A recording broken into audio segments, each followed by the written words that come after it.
네, 창의적인 사람의 7가지 습관 중에서 첫 번째 습관이죠. 문제를 문제시하는 습관의 세부 실천 항목에 대해서 알아보겠습니다. 앞에서 다루었던 거 잠깐 복습처럼 살펴보도록 할까요? 세부 실천 항목 첫 번째가 스스로 문제를 발견하라 이랬고요. 두 번째는 스스로 제한을 두지 말라. 세 번째는 문제를 바꾸어 생각하라.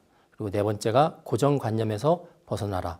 다섯 번째가 익숙함에서 벗어나라 이렇게 되어 있습니다. 그리고 오늘 이제 다루는 내용들이 현실 안주에서 벗어나라 이렇게 되어 있습니다. 이 현실 안주, 사람들이 현실 안주를 하게 되는 원인은 크게 두 가지가 있다고 알려져 있습니다. 이 첫 번째는 주로 지금 현재가 너무 좋은 때인 거죠. 너무나 좋은 환경이고 너무나 좋은 상태이기 때문에 새로운 변화나 새로운 도전의 필요성을 못 느끼는 겁니다. 그래서 지금이 좋으니까 불확실한 변화, 뭐 더 나아진다는 보장도 없기 때문에 불확실한 변화를 원하지 않는 거죠.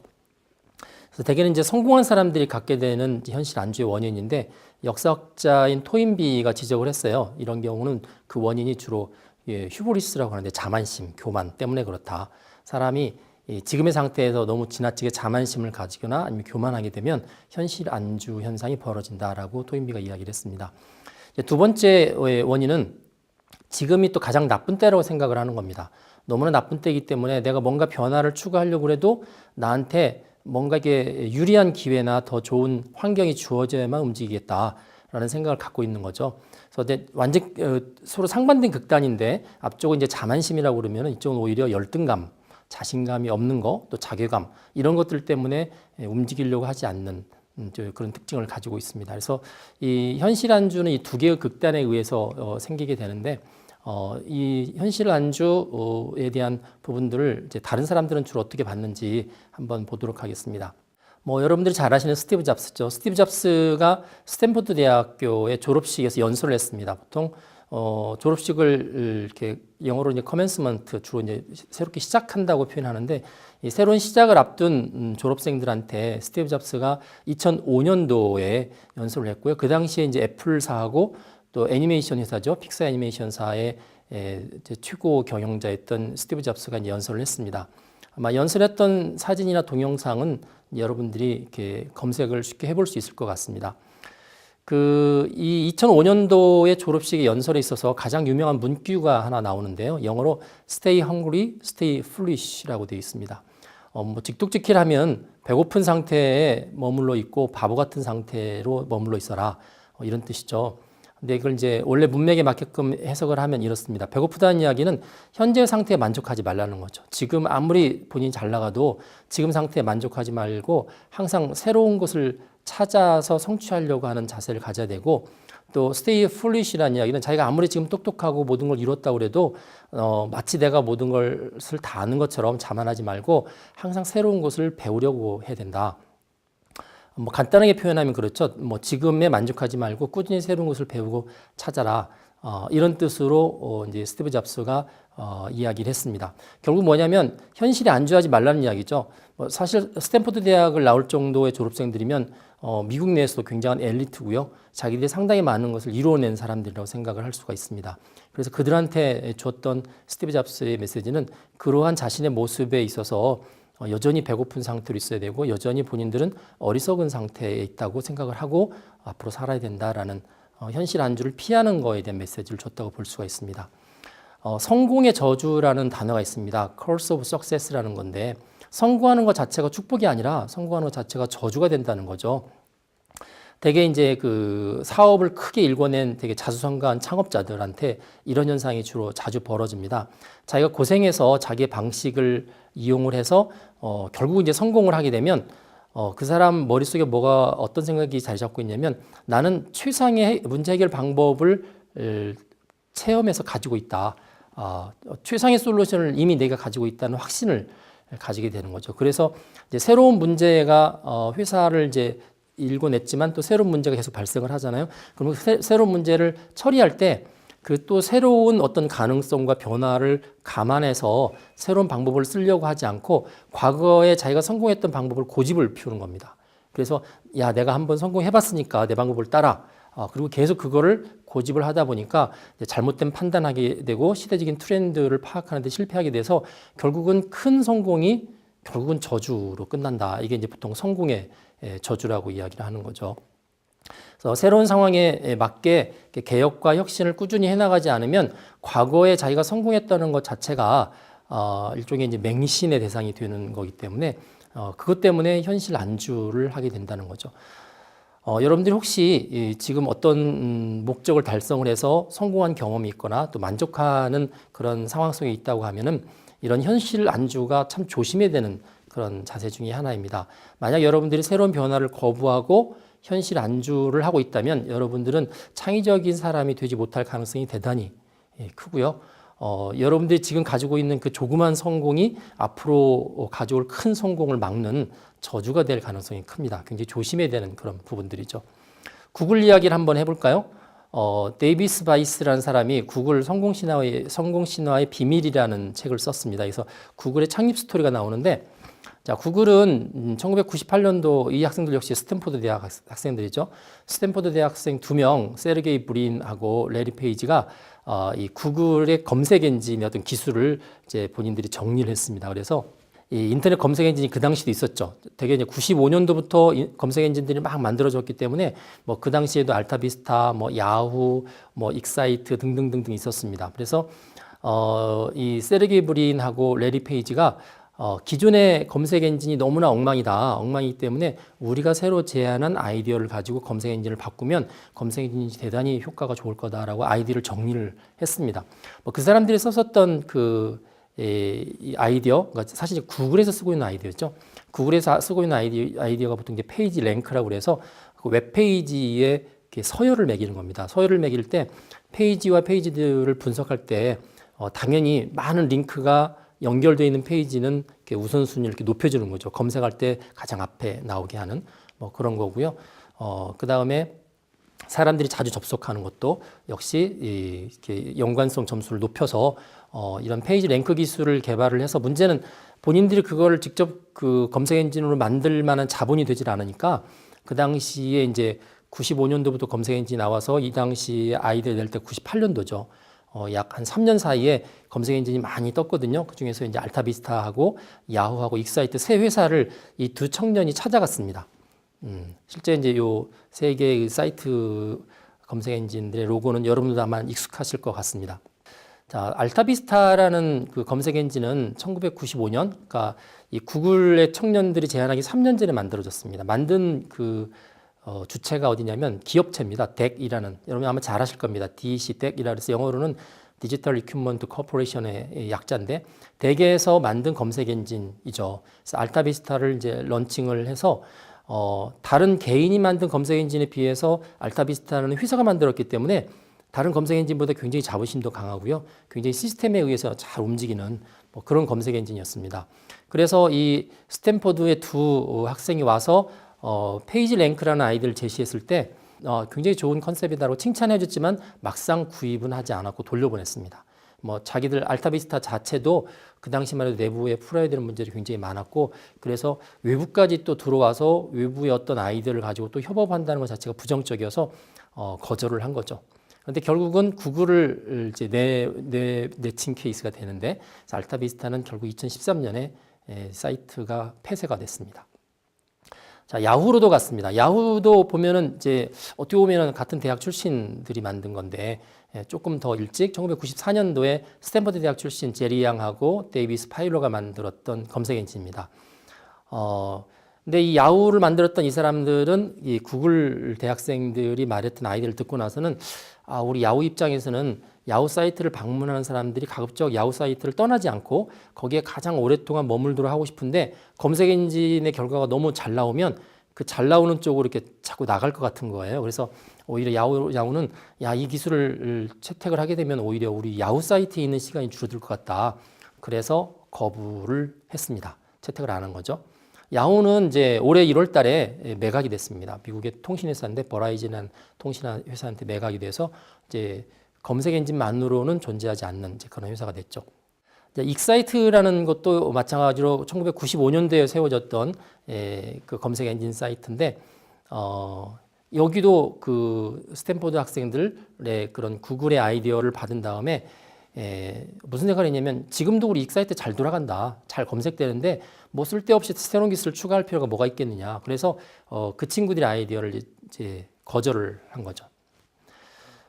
결국은 이런 그 거절 때문에 새로 생긴 게 구글이죠.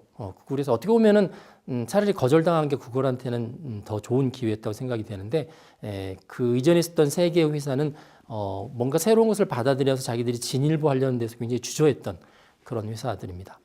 되게 이제 회사 컨설팅을 하거나 그런 분들한테 물어보면은 되게 회사들이 언제 새로운 제도를 도입합니까? 대부분은 망하기 직전에 도입한다라고 되어 있고요.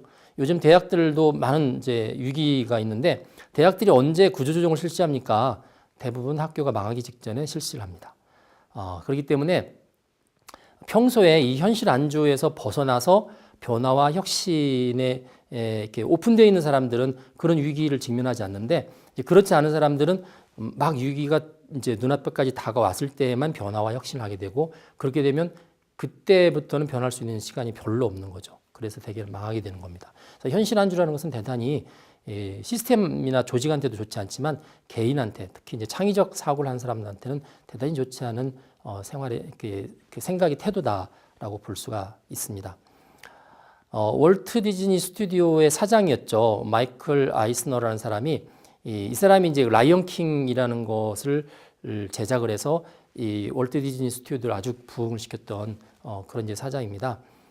이 사람이 주로 이렇게 지목하고 있는 이 회사 경영에 관한 중요한 아이디어가 있는데, 성공은 무엇이든지 너를 성공시켰는지 잊게 한다.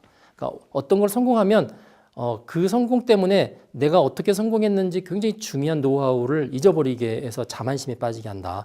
따라서 성공할 때 가장 조심해야 된다라는 이야기를 이 사람이 했고요. 창의적 사고에 관한 책을 이렇게 쓴 짐 란델이라는 사람이 있습니다. 우리나라 말로는 창의적 사고 20가지 개발법 뭐 이렇게 번역을 했는데, 우리 삶에 있어서 불확실성이라든지 긴장감이라는 거는 이게 현실 안주하고 반대되는 개념이죠. 그래서 불확실성과 긴장감은 오히려 창의적 사고로 나갈 수 있는 아주 소중한 디딤돌이다라고 이야기를 하고 있습니다. 자, 성경 이야기를 잠깐 하나 하겠습니다. 성경에 보면 이제 창세기 11장에 뭐 사람들이 많이 알고 있는 바벨탑 사건이 있습니다. 사람들이 바벨탑을 쌓았죠. 바벨탑의 모습이 주로 이제 사람들이 상상대로 그린 그림이 이렇게 하나 있는데, 한번 보시면 이런 모양이 아마 뒤에 있을 거라고 유출하고 있습니다. 잠깐 이 바벨탑 사건에 관련된 배경을 제가 짧게 이야기해드리면, 바벨탑 사건 전에 노아의 홍수 사건이 있습니다. 그래서 노아 때 이제 전 세계가 홍수가 나서 자연 환경이 다 엉망이 됐죠. 뭐 황무지로 바뀌고 가시밭으로 바뀌고 너무나 좋지 않은 자연 환경이 됐는데, 그 이제 노아와 관련이 있었던 하나님이 다시 노아 홍수 이후에도 사람들한테 똑같은 명령을 주세요. 인간들은 이 땅에서 이렇게 생육하고 번성하고 땅에 가득하고 널리 퍼져서 땅을 지배해야 된다. 이런 이제 명령을 주는데, 문제는 땅의 상태가 안 좋아졌죠. 옛날에는 괜찮았는데 지금은 엉망이 돼 버렸잖아요. 그러니까 이제 이 사람들이 명령을 따라서 이렇게 널리 퍼지면서 그 가시밭도 개척하고 황무지도 개척하고 막 그렇게 해야 되는데, 하다 보니까 너무 힘든 거죠. 그리고 계속 끝까지 나가야 되는데 끝까지 나가기 싫으니까, 그래서 기준점을 쌓은 게 바벨탑입니다. 그래서 뭐 성경에 보면 인간들이 동쪽으로 이동하다가 신할이라는 평지에 이르러서 바벨탑을 만들었다. 그리고 만들고 나서 이 사람들이 했던 이야기가 온 지면에 우리가 흩어지는 것을 면하자. 뭐 그렇게 해서 하나님 주신 명령을 거절했던 그런 사건으로 나와 있죠. 그래서 이 바벨탑은 현실 안주에 있어서 굉장히 중요한 심볼 중에 하나죠. 그래서 이제 그 바벨탑 후미에 보면 그런 바벨탑을 만들었던 인간들의 어떤 기술이나 뭐 어떤 지혜 이런 것들이 결국은 자기들을 위해서만 사용이 된다는 걸 알고, 이제 하나님이 인간의 언어를 나라별로 이렇게 흩었다. 뭐 이렇게 기록되어 있는 게 이제 창세기 11장 이야기인데, 기본적으로 사람은 보수적이다라는 메시지를 주고 있습니다. 그래서 어떤 형태든지, 그게 심지어 가시밭이나 황무지 같은 데라고 그래도 자기가 일정한 부분 개척해 놓으면 더 이상 하려고 하지 않고 그냥 딱 그 범주 안에 머물려고 하는 거죠. 그래서 이런 현실 안주의 자세는 어떻게 보면 사람 안에 내재되어 있는 본능이라고 볼 수 있는데, 그 본능을 극복하지 않으면 창의성에 있어서는 굉장히 큰 적을 본인 안에 가지게 되는 셈이 됩니다. 자, 기업가 정신이라는 이야기를 많이 하죠. 앙트레프레너십이라고 그래서 뭐 기업가 정신과 관련된 교과목도 많이 있고, 또 우리나라에서 이제 창업과 관련돼서 기업가 정신 재단 뭐 이런 데에서 많이 활동들을 하고 있는데, 이 그 미국의 경제학자인 쉼페터가 강조한 정신이 이 기업가 정신입니다. 주로 이제 위험 부담이나 어려운 환경을 막 헤쳐나가면서도 기업을 이렇게 잘 키우려는 어떤 확고한 의지, 이것을 이제 주로 기업가 정신이라고 하는데, 이 기업가 정신과 관련된 특이한 그림이 하나 있어요. 보통 스마일 커브라고 하는데, 스마일 커브라는 게 사람의 입을 그릴 때 이렇게 포물선처럼 이렇게 그리죠. 이렇게 웃고 있는 모습인데 그걸 스마일 커브라고 하는데요. 기업가 정신과 관련된 그래프 중에 하나 보면은 X축에는 그 특정한 나라의 1인당 국민소득이 이렇게 쭉 낮은 데부터 높은 데로, 그러니까 국민소득이 점점 증가하는 형태로 X축이 잡혀 있고요. Y축이 주로 이제 그 기업가 정신 지수로 잡혀 있는데, 오히려 국민소득이 낮은 쪽의 나라의 기업가 정신이 높고요. 그다음에 국민소득이 진짜 높은 쪽에 또 기업가 정신은 또 높습니다. 그런데 가운데 소위 말해 중진국이죠. 중진국의 기업가 정신은 굉장히 낮습니다. 그걸 나타내고 있는 거가 기업가 정신과 스마일 커브라는 그래프인데, 주로 이제 중진국에 갔을 때 보통 국가가 이제 성장을 하죠. 후진국에서부터 중진국에 성장한 다음에 그 다음에 선진국으로 가는 게 아니라 다시 후진국으로 가거나 아니면 선진국으로 올라가거나 이렇게 다시 이렇게 회귀하거나 더 전진하거나 이렇게 되는데, 중진국이 후진국으로 가게 되려면 주로 산업이 어떤 형태냐면 의식주 중심의 생계형 산업으로만 관심들을 두는 경우에 되게 후진국으로 전락합니다. 그런데 이제 어떤 중진국들은 그런 생계형 산업이 아니라 오히려 기존의 산업들을 파괴하면서까지도 새로운 산업을 자꾸 만들고 새로운 기회들을 만드는 창업들에 신경을 쓰게 되면 그 중진국에서 선진국으로 이렇게 올라서는 거죠. 그래서 우리가 보통 이제 한때는 선진국에 가까워졌다가 지금 이제 선진국이 아니고 오히려 이렇게 국제적으로 이렇게 채무 국가로 전락한 나라 중에서 보통 PIG라는 게 있습니다. PIGS, 포르투갈, 이탈리아, 그리스, 스페인. 이 나라가 바로 이제 그 스마일 커브에서 선진국으로 가지 못하고 오히려 거꾸로 왼쪽에는 후진국으로 가려고 하는 나라고요. 또 우리가 잘 알고 있는 뭐 독일이라든지 이런 서양에 있는 선진국들은 올라간 케이스죠. 우리나라 같은 경우는 지금 가운데 있습니다. 정확히. 가운데 있기 때문에 우리나라 입장에서도 이 기업가 정신의 스마일 커브에서 다시 후진국으로 돌아갈 거냐 아니면 선진국으로 돌아갈 거냐 하는 기점에 서 있는데, 그 갈림길이 뭐냐면 바로 현실 안주입니다. 현실 안주에서 벗어나지 않으면 선진국으로 못 가는 거고요. 그러니까 벗어나야만 선진국으로 가야 되고, 벗어나지 못하면 계속 이제 어떤 걸 하냐면 기존에 있는 기업들의 원가만 자꾸 줄여서 원가를 줄이게 되면 이윤이 남죠. 그러니까 원가만 자꾸 절감하려고 하고 새로운 사업이나 새로운 기회들을 포착하려고 하지 않는 거죠.